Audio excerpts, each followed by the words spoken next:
Coming up, plops, waves, and childhood lessons. Things you can use in practice right now. I'm Dr. Charles Martin, but you can call me Charlie of MasterYourPractice.com.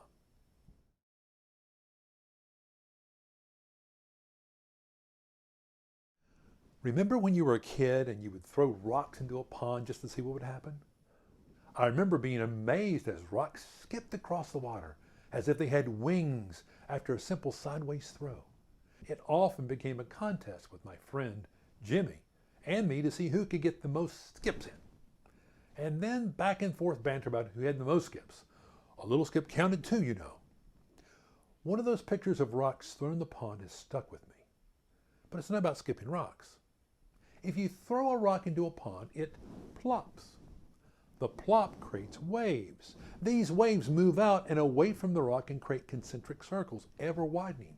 At the same time, the height of these circular waves gets smaller in size and eventually fade to flat. Remember this, or can you imagine this? And there's a lesson here. It has everything to do with your practice, your reputation, and your marketing. A plop in the pond is a metaphor that reverberates for far longer than you might think. Let's think of the plop as representing your communication and marketing message. When you communicate about who you are, what you do, and the benefits your clients gain, you are marketing. If you consider one marketing communication equals one plop, you should be plopping all the time, shouldn't you? If you plop the same message over and over, the circles build.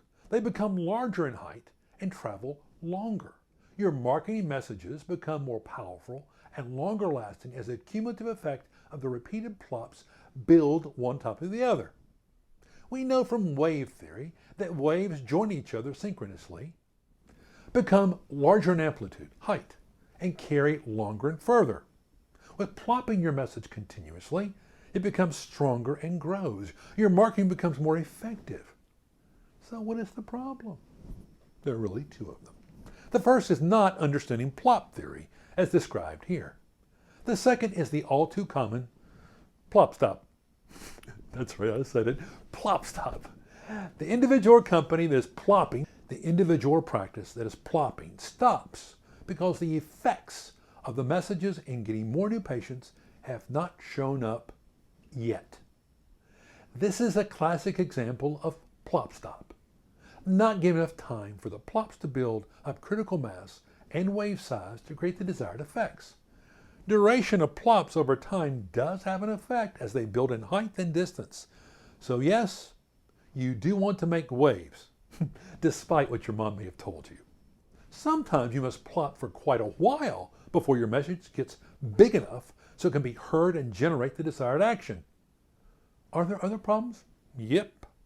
If you plop only occasionally, you get no synergy of message, as the concentric waves fade to nothing for the lack of additional plops. Just like your message. If you plop with too small a rock, the waves never get big enough or last long enough. If any new message falls short in being congruent with prior messages, the plop and the subsequent waves do not build on one another. In fact, if the messages are not aligned with each other, the plops and concentric waves can partially cancel each other out. So how can you use plop theory? Well, remember the size of your plop is often determined by the strength and size of your message. Large plops naturally create more effects, but there's a secret. The more salient your message, the bigger splash the rock will make. Salience here means the strength of your message to the specific group or who.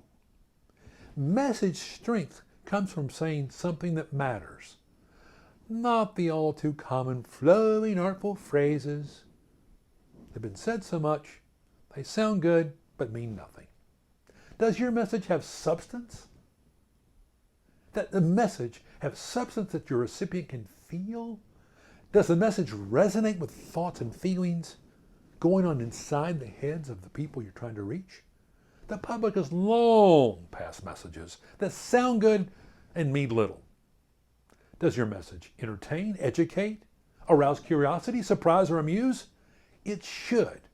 For these are the kind of messages that get through. Understand that your plopping is an additive list.